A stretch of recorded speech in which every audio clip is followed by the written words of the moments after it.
Suka dengan video ini? Bantu channel ini terus berkarya dan berkembang. Klik tombol subscribe, supaya kamu tidak ketinggalan video terbaru. Juga jangan lupa tinggalkan like dan komen kamu di bawah ya.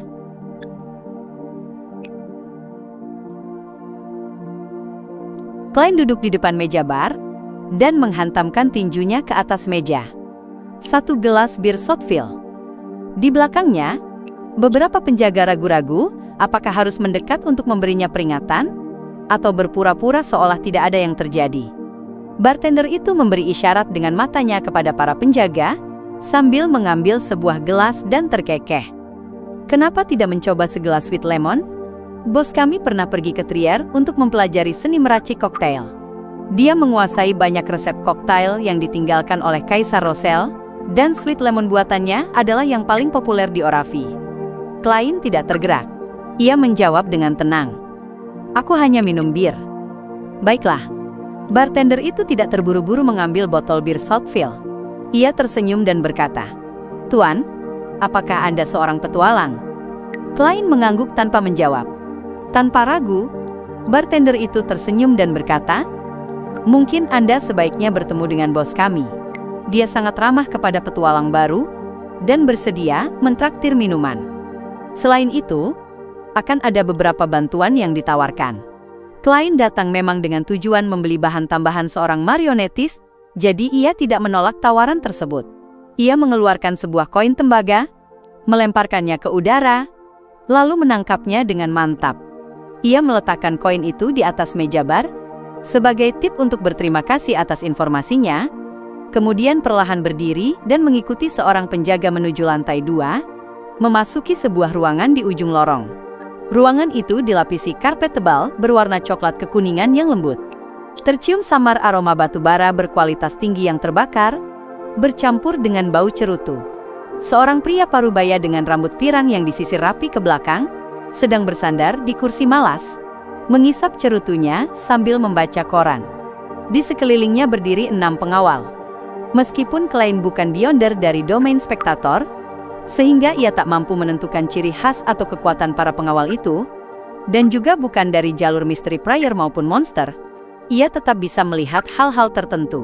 Ia mampu menangkap detail yang tak akan disadari orang lain, dan intuisi spiritualnya membuatnya yakin bahwa para pengawal ini jelas adalah beyonder yang dapat mengancamnya sampai tingkat tertentu. Pria parubaya itu meletakkan korannya, menarik kerah kemeja hitamnya, lalu perlahan berdiri. Ia mengulurkan tangan kanannya dan berkata, "Selamat datang di Oravi, sahabat petualangku." Mata birunya menyiratkan senyum yang tampak tulus. Klein mengulurkan telapak tangannya dan menepukkan tangan dengan pria itu tanpa sepatah kata pun. Ia menunggu pria tersebut berbicara lebih dulu. Pria parubaya itu menunjuk sofa di seberang kursi malas dan terkekeh. "Aku bos di sini, Bild Brando. Aku dulu seorang petualang dengan kekuatan yang cukup besar. Aku bisa hidup sampai hari ini, dan mengumpulkan cukup banyak kekayaan." Dia sangat percaya diri dengan kekuatannya, sampai berani mengatakannya secara langsung. Klein tidak sungkan-sungkan. Ia duduk dan sedikit membungkukkan tubuhnya ke depan, menunggu Bild mulai berbicara dengan ekspresi datar. Melihat petualang itu tidak bereaksi, Bild duduk kembali dan mengisap cerutunya, sebelum berkata santai, "Sejujurnya, ada tujuan di balik pertemuanku dengan setiap petualang baru." Ia menunjuk peta laut di atas meja, dan berkata dengan suara yang magnetis, "Di sebelah timur Kepulauan Rorstedt, kondisi laut semakin kacau. Kekuatan militer dan gereja mulai melemah, sampai-sampai mereka hanya mampu melindungi pelabuhan mereka sendiri. Laut di sekitar sini adalah taman bermain para bajak laut, sangat tidak menguntungkan bagi para petualang. Karena itu, aku ingin mengorganisir semua orang untuk membentuk sebuah aliansi longgar, agar kita bisa saling membantu saat menghadapi bahaya. Aliansi ini tidak memiliki aturan yang mengikat. Kau boleh saja berpura-pura tidak melihat ketika petualang lain berada dalam bahaya, dan tidak akan ada hukuman. Namun, jika kau sendiri mengalami situasi serupa, jangan berharap ada bantuan yang datang. Selain itu, aku bisa menjanjikan satu hal. Petualang dalam aliansi akan mendapatkan harga serendah mungkin saat membeli barang dariku. Saat menjual hasil rampasan, Mereka setidaknya akan mendapatkan harga pasar. Setelah selesai menjelaskan, Bill tersenyum pada petualang baru itu dan bertanya sambil terkekeh, "Bagaimana menurutmu? Tertarik bergabung dengan aliansi longgar ini? Jangan khawatir, kau tidak perlu membayar apapun. Tujuan kami hanya untuk saling membantu saat menghadapi bajak laut." Klein mengangguk. "Kedengarannya cukup bagus." "Haha, aku juga berpikir begitu. Awalnya aku ingin menamakan asosiasi ini Persaudaraan Petualang, tapi kupikir kata persaudaraan terlalu mengikat. Jadi kuubah menjadi Asosiasi Petualang," kata Bill dengan nada merendahkan diri. Setelah itu, ia menurunkan tangan yang memegang cerutu, menjilat bibirnya, menggeleng, lalu tersenyum. "Maaf, aku lupa menanyakan namamu."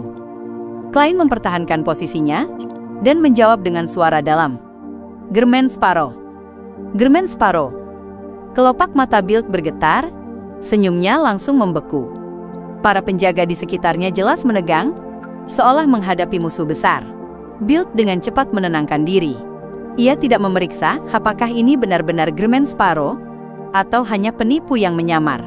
Ia terkekeh dan berkata, "Apakah ada sesuatu yang ingin kau beli? Aku punya cukup banyak barang bagus di sini."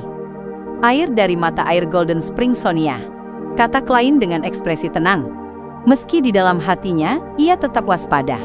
Ia tidak menyebutkan kulit pohon drago, karena kemungkinan besar bahan itu bisa dibeli di toko herbal. Bill Brando menghela napas lega dan tersenyum. "Mudah. 30 pound untuk 100 ml. Percayalah, bahkan jika kau pergi langsung ke Pulau Sonia, harganya hanya akan lebih murah beberapa pound." Para barbar dari Feysak telah menutup sumber mata air itu, jadi sangat sulit bagi orang lain untuk mendapatkannya. Sepakat. Klein sudah memiliki gambaran kasar tentang harga air Golden Spring, dan ia tahu bahwa 30 pound untuk 100 ml memang tergolong murah. Setelah transaksi selesai, Bill tampak ingin mengatakan sesuatu setelah berpikir sejenak, ketika tiba-tiba terdengar ketukan pintu. Setelah mendapat izinnya, seorang penjaga masuk, membungkuk, dan berbisik di telinganya. Ekspresi Bill langsung menggelap, seluruh auranya menjadi dingin secara tidak wajar. Ia memancarkan niat membunuh yang sulit dijelaskan. Memang, kekuatannya cukup mengesankan. Jika dia bukan petualang terkenal di masa lalu, maka dia pasti bajak laut terkenal. Seharusnya seorang Beyonder urutan menengah. Klein menatapnya sambil membuat penilaian dengan tenang. Bill menoleh ke arah Klein dan berkata dengan agak berat, "Tuan Sparrow, aku ada urusan yang harus ditangani. Kita bisa minum bersama lain waktu jika ada kesempatan." "Baik." Klein perlahan berdiri, tanpa sedikit pun niat untuk ikut campur dalam urusan Bill. Tentu saja, itu bukan berarti ia tidak penasaran, tetapi rasa ingin tahu tidak pernah menjadi sesuatu yang mengubah caranya bertindak. Setelah meninggalkan Sweet Lemon, Klein berhasil kembali ke penginapannya. Kota Perak, siang hari, yang ditandai oleh kilatan petir yang sering. Setelah Derek Burke menyelesaikan latihan semua kekuatan Beyonder milik Solar High Priest, ia menyusuri tepi lapangan latihan dan menuju Menara Kembar. Setelah menghadiri banyak pertemuan tarot, ia secara bertahap memahami polanya dan kira-kira mengetahui frekuensi pergantian petir sebelum ia akan ditarik ke atas kabut abu-abu oleh Tuan Full. Dan sekarang adalah hari terakhir itu. Karena itu, ia harus pergi ke perpustakaan untuk membaca catatan sejarah yang melibatkan para dewa kuno, agar bisa menyediakannya untuk Tuan Full. Saat melewati area lapangan latihan yang dipisahkan, Derek tanpa sadar melirik ke dalam, dan melihat para anggota tim eksplorasi sedang beristirahat. Itu adalah tim eksplorasi yang dipimpin oleh Kepala Dewan 6 anggota, Colin Iliad. Mereka baru saja menyelesaikan eksplorasi berdasarkan informasi yang diterima dari Jack, dan kini telah kembali ke Kota Perak untuk menjalani karantina. Derek menarik kembali pandangannya dengan hati yang terasa berat, lalu terus berjalan menuju Menara Lonceng, dan naik ke lantai 3 tempat perpustakaan berada. Ia baru saja hendak menuju rak buku yang menyimpan kitab-kitab kuno tentang legenda, ketika dari sudut matanya ia menangkap sosok yang dikenalnya.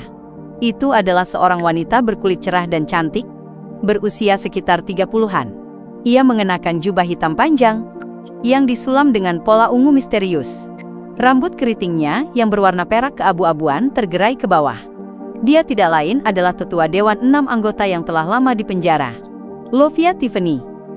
Tatapan mata abu-abunya yang pucat menyapu dirinya, membuat Derek merasa seolah jiwanya ditembus. Ia tak bisa menahan diri untuk menegang sejenak. "Salam tetua Lovia." Ia buru-buru menundukkan kepala, sambil menekan tangan ke dadanya. Lovia berjalan mendekat dan mengangguk pelan. "Aku telah dibebaskan dari karantina." Setelah mengatakan itu dengan tenang, ia berbalik dan pergi, seolah hanya sedang membuat sebuah pengumuman. Derek berdiri di tempat, keringat dingin merembes dari punggungnya. Kenapa dia dilepaskan? Dewan 6 anggota sudah memastikan bahwa dia benar-benar tidak bermasalah? Pikir Derek, sementara saraf-sarafnya menegang secara tidak wajar. Senin sore, di atas kabut abu-abu. Klein menyandarkan sikunya di sandaran kursi, jemarinya saling terkait, sambil memperhatikan berkas-berkas cahaya merah darah yang menyala, lalu menyusut menjadi sosok-sosok buram. Kemudian, ia mendengar sapaan ceria dari Nona Justice. "Selamat siang Tuan Full."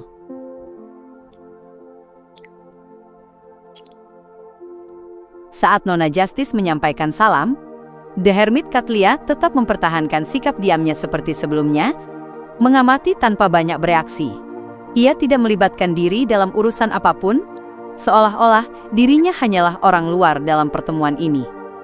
Ia menyaksikan Nona Justice dan Nona Magician memunculkan halaman-halaman buku harian Roselle untuk melunasi utang mereka sebelumnya.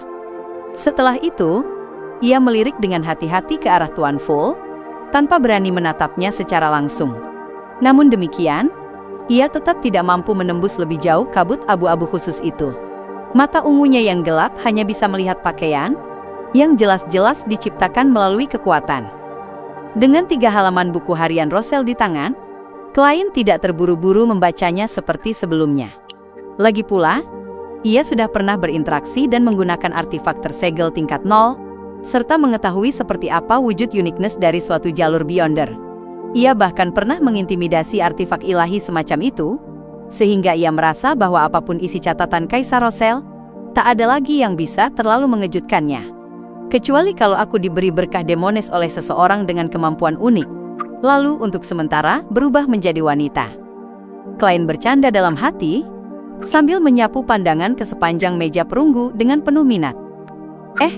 Rasa ingin tahu Nyonya Hermit berbeda dengan Nona Justice dan yang lainnya. Dia memberi perhatian besar pada masalah buku harian Roselle. Klein menarik kembali pandangannya dan mencatat penemuan ini. Kemudian, ia membaca kulit kambing berwarna kuning kecoklatan itu dengan santai. Tanggal 22 April. Kami berencana masuk untuk menjelajahi Abyss. Tanggal 23 April. Kami mengikuti lautan yang hitam pekat, melewati kabut yang terasa seperti cairan, dan tiba di puncak gunung yang menyerupai monster. Di belakangnya terbentang kabut hitam tanpa akhir, seolah-olah menutupi seluruh benua. Namun, jika melihat ke dasar puncak itu, rasanya tak berujung dan tanpa batas. Aku sempat bercanda dengan Edwards, bahwa jika aku bunuh diri dengan melompat dari tebing itu, mungkin aku tak akan pernah menyentuh tanah, selamanya berada dalam keadaan jatuh. Melihat ini, alis Klein hampir terangkat. Ia tak percaya Roselle berani mengorganisasi para ksatria dan pelautnya sendiri untuk menjelajahi pinggiran wilayah itu setelah melihat Abyss. Apa dia tidak takut mati? Legenda mengatakan bahwa itu adalah tempat yang dapat mencemari segalanya, membuat semua kehidupan binasa. Pada tahap ini, Roselle jelas belum mencapai urutan 4, dan dia bukan seorang demigod. Paling-paling dia urutan 5, atau bahkan lebih rendah. Kalau itu aku pasti sudah memutar haluan dan melaporkannya ke gereja. Pada saat itu, Klein memperoleh pemahaman mendalam tentang betapa besarnya perbedaan antara dirinya dan Roselle. Selain itu, deskripsi Roselle mengenai pinggiran Abyss mengingatkan Klein pada pintu-pintu batu misterius di Mausoleum Amon. Pemandangan serupa pernah muncul setelah boneka Uskup Agung Horamik dari gereja God of Steam and Machinery melakukan kontak dengannya. Aku penasaran apa yang ditemukan Roselle di sana. Setidaknya, dia tidak mati akibat penjelajahannya. Dia masih menjalani kehidupan yang penuh gejolak setelah itu. Klein menurunkan pandangannya dan membaca sisa isi halaman buku harian tersebut. Tanggal 24 April. Kami menuruni puncak itu untuk mencoba menyelidiki lebih dalam. Kabut hitam tebal itu dingin menggigit, seolah-olah mampu mengikis daging dan jiwa. Haha, untungnya, Dark King yang kutumpangi memiliki item tertentu yang dapat menahan korupsi semacam ini, atau aku akan curiga bahwa aku dan Ksatria Kiamatku akan menjadi anggota Legian Mayat Hidup Faron. Sangat sunyi, dan kami tidak menemukan apapun. Tanggal 25 April. Kami melihat iblis, tetapi mereka dalam wujud mayat yang membusuk. Di balik gunung hitam bergerigi itu, di bawah sebuah celah penuh lumpur beku yang bahkan tak bisa disebut jalan, terdapat berbagai mayat iblis yang berada di tempat-tempat yang normal maupun tak terbayangkan. Seolah-olah mereka semua dibunuh pada saat yang sama. Tanggal 26 April. Entah mayat atau keheningan, tak ada akhir di depan.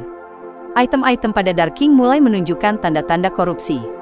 Dalam beberapa tahun terakhir, aku jarang merasakan ketakutan, tetapi di sini, ketakutan terhadap yang tak diketahui ini, seperti tangan tak terlihat yang mencengkeram jantungku dengan erat. Aku harus pergi. Aku harus kembali. Aku tidak bisa tinggal di sini lebih lama lagi. Apa yang terjadi setelah ini? Apakah Kaisar Rosel berhasil melarikan diri dari pinggiran abyss dengan selamat? Ataukah ia bertemu sesuatu yang lain? Apa arti kejanggalan di sana? Pertempuran dahsyat? Klein tanpa sadar merasakan sedikit antisipasi ketika membalik ke halaman kedua, hanya untuk kecewa karena isinya tidak saling berhubungan. Tanggal 8 Mei. Bernadette kesayanganku hampir berusia 2 tahun. Semakin besar dia, semakin menggemaskan. Dia memang seorang nona kecil, yang tidak mengecewakan gen-gen unggul dari ibunya dan diriku. Mendengar dia memanggilku ayah dengan jelas, dan melihat sosoknya yang ceria, aku tiba-tiba merasakan kepuasan yang mendalam. Sejak aku bertransmigrasi ke dunia ini, aku telah melakukan banyak hal. Aku bisa mengatakan bahwa sebagian di antaranya tidak terhormat, tetapi aku tidak pernah merasa malu karenanya, juga tidak pernah menyesal. Di satu sisi, ini berkaitan dengan betapa sulitnya aku mengekang hasratku sendiri, membuatku mudah dipengaruhi oleh lingkungan. Hehe, aku harus berterima kasih pada takdir, karena aku tidak pernah bertemu dengan Desire Apostle dari jalur Devil. Menurut catatan, aku pasti akan tunduk pada Beyonder di urutan itu. Aku bahkan mungkin akan langsung terbunuh. Di sisi lain, aku masih memiliki rasa keterasingan terhadap dunia ini. Orang tuaku di dunia ini sangat baik padaku. Aku juga telah bekerja keras agar mereka bangga, tetapi aku tahu bahwa perasaanku terhadap mereka tidaklah mendalam. Hal yang sama juga berlaku pada caraku memperlakukan Matilda. Itu lebih merupakan naluri posesif daripada cinta. Aku harus mengakui bahwa kondisi mentalku seperti sedang memainkan permainan peran realitas virtual. Orang tuaku, saudara-saudaraku, dan teman-temanku semuanya adalah karakter non-player. Aku bisa mencurahkan sebagian perasaanku kepada mereka, tetapi tidak pernah secara sungguh-sungguh. Oleh karena itu, aku bisa menghadiri berbagai pertemuan terkorup tanpa rasa bersalah sedikit pun.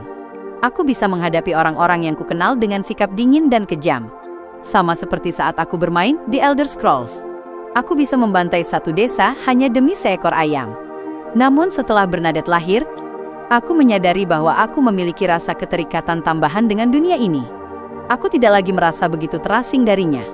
Ini adalah anakku, anak hidup yang berasal dariku. Mungkin inilah yang disebut kedewasaan? Tanpa anak, mustahil menyadari perasaan semacam ini. Tidak, aku bahkan tidak punya pacar. Namun, aku harus waspada terhadap kondisi mental yang disebutkan dalam catatan ini. Mungkin itu tidak ada di masa lalu, tetapi itu tidak berarti tidak akan muncul di masa depan. Semakin tinggi urutan seseorang, semakin besar keilahian mereka dibandingkan kemanusiaannya. Klein menghela napas pelan, sambil membalik ke halaman buku harian ketiga.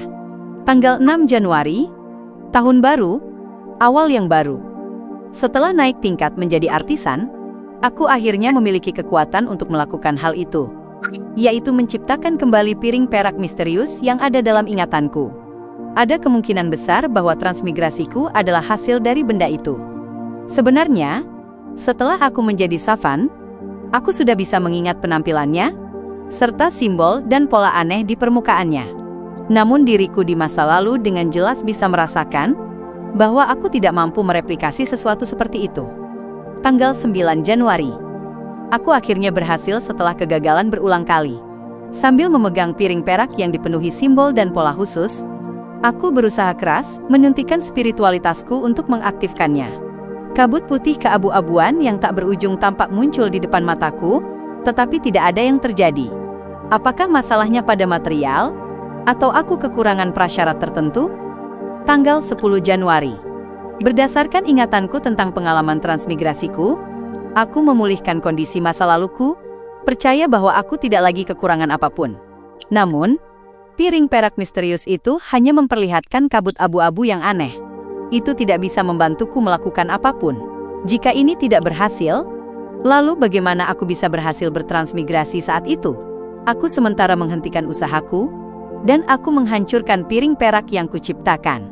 Mungkin ketika aku menjadi Beyonder urutan tinggi dan menjadi demigod, aku akan memiliki cara untuk menafsirkan pola dan simbol tersebut, untuk mengungkap kebenaran di balik transmigrasiku. Ya, aku pasti akan menjadi demigod.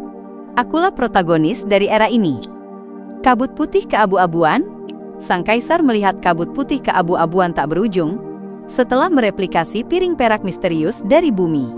Mata Klein mendadak menyempit ketika membaca catatan buku harian itu. Kebetulan, tepat di bawah kakinya terdapat kabut abu-abu tak berujung yang tak pernah berubah. Mungkinkah transmigrasi kami ada hubungannya dengan ruang misterius ini? Tapi mengapa sang kaisar tidak bisa masuk, sedangkan aku bisa? Berdasarkan catatan buku harian kaisar pada tahap-tahap akhir hidupnya, dia jelas tidak memecahkan misteri piring perak itu. Kalau tidak, dia tidak mungkin tidak memikirkan tempat ini saat berada dalam keputusasaan dan kegilaannya yang paling parah. Dia tidak mungkin tidak menggunakan tempat ini sebagai sandarannya. Klein mengangkat kepalanya, dan pandangannya tertuju keluar istana kuno. Ia teringat bahwa jauh di dalam ruang misterius ini, terdapat sebuah tangga cahaya yang tampaknya mengarah ke surga. Itu seolah-olah berkorespondensi dengan urutannya. Tangga itu tampak dibangun untuk para raksasa, dan tujuannya adalah kabut abu-abu yang tampaknya menopang sesuatu yang melayang di udara. Rahasia transmigrasi kami ada di sana. Klein membuat halaman-halaman buku harian di tangannya menghilang, lalu bersandar ke kursinya dan berkata dengan nada biasa, "Kalian boleh mulai." Derek awalnya ingin mengajukan permintaannya untuk membeli formula ramuan urutan 6 setelah Solar High Priest, tetapi pembebasan Elder Lovia membuatnya sementara mengurungkan niat tersebut. Ia tidak sabar untuk menyebutkan semua yang telah terjadi, berharap memperoleh bimbingan yang diperlukan. Mengingat ini masih merupakan sesi transaksi, ia menahan keinginannya dan menunggu dengan diam. Ada sesuatu yang mengganjal di pikiran Little Sun. Sesuatu yang tak terduga terjadi di kota perak. Audrey menarik kembali pandangannya dengan penuh pertimbangan, dan juga tidak mengajukan permintaan pembelian apapun. Pada saat ini, Alger menyapu sekeliling dengan pandangannya dan bersuara, "Aku membutuhkan formula ramuan Ocean Songster." Memang, dia sudah menjadi urutan 6, Windblast. Bukankah dia seseorang dari gereja Storms? Mengapa dia mencari formula ramuan Ocean Songster di tempat lain? Mendapatkannya secara internal dari gereja jelas jauh lebih mudah. Dia punya rahasia yang ingin disembunyikan dari gereja Storms, ataukah dia hanya berpura-pura sebagai anggota gereja Storms? Katlia seketika memiliki banyak teori, sambil mencatatnya dengan tenang. "Aku bisa membantumu mencarikannya." Menyadari respons dari The Hermit, Alger bertanya, "Nyonya, apakah ada sesuatu yang Anda butuhkan? Aku bisa mencari petunjuk lebih dulu, sebagai bahan barter untuk formula ramuan itu."